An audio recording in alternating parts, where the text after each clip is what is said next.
Tucker Carlson of Fox News is going to talk about some recent executive orders from Obama. Now, what those executive orders are is they're very vanilla and moderate, but they basically tell all the federal agencies that, hey, you should prepare for global warming in a couple different ways and come up with different plans so that we're prepared.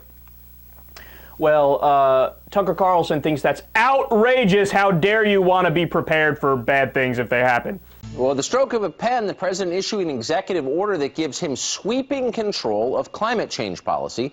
The order appoints a task force of officials to advise the administration on how to respond to severe storms, wildfires, droughts, and, quote, other potential impacts of climate change.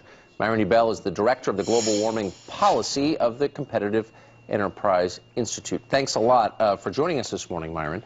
So the idea is that the president can single-handedly prevent hurricanes? What is the point? Well, it's really a way to expand the size and scope of the federal government's involvement in controlling and managing our lives. The president has created a new interagency council that involves every federal department to plot the future for us, and also a local, state, and tribal government task force to advise the president on how the federal government ought to be funding state, local, and tribal efforts to manage and control our lives. So this is more big government, I would say. I'm struck by the certainty of the tone from this announcement. The liberal catechism states the Earth is getting warmer because of a buildup of greenhouse gases, but there are many legitimate scientists who believe the Earth may in fact be getting cooler because of solar activity. There is not a consensus that the president's theory is ironclad and correct. There's no consensus, and the Earth may be getting cooler.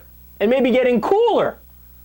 Wow, all those climate scientists missed it. Man, how did they not see that? Well, let's take a look at Tucker's claims and see if he's right. Headline from BBC News in 2009, quote, "This decade warmest on record." This decade warmest on record. Doesn't really seem like they agree with you, Tucker. What else we got here? Quote, "The first decade of this century is by far the warmest since instrumental records began," say the UK Met Office and World Meteorological Organization. But I know they have a liberal bias, so you don't want to trust them, those damn experts. Headline from National Geographic, January 9th, 2013. Quote, 2012, the hottest year on record for continental United States. But we're just getting started. How about the 2009 survey published by the American Geophysical Union, which asked climate scientists if global warming is real? So what were the numbers? 97% say, yes, it's real, yes, it's largely man-made. 97% of the climate scientists, when asked. So the experts on specifically this, that's not a consensus? I'm pretty sure that's a consensus. But my two favorites, you ready for this? Geochemist and National Science Board member James Lawrence Powell did a meta-analysis of 13,950 peer-reviewed studies on climate change. In fact, that's all of the peer-reviewed science on climate change from the year 1991 until 2012. So we're looking at over 20 years of peer-reviewed studies here.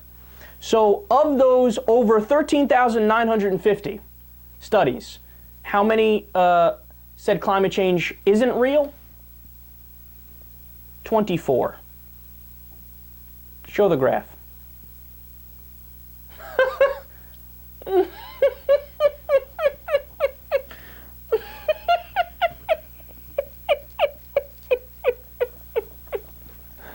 For those of you listening on the radio, let me explain what this looks like. It's a pie graph, pie chart. There's a teeny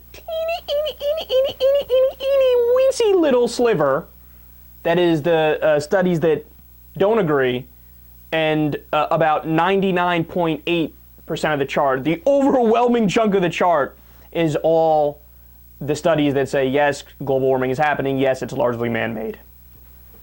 But look, this isn't an argument that's going on amongst the experts. And then, of course, there's the historical temperature graph, aka the hockey stick graph.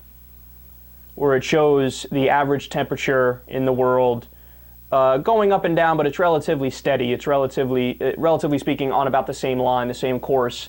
And then the second that we start actually using fossil fuels, we start using, gas in our cars and oil, the line shoots straight up. That's why they call it the hockey stick graph. So, gee, I wonder if global warming is happening. Who do you believe? All of the scientists or Tucker frickin' Carlson?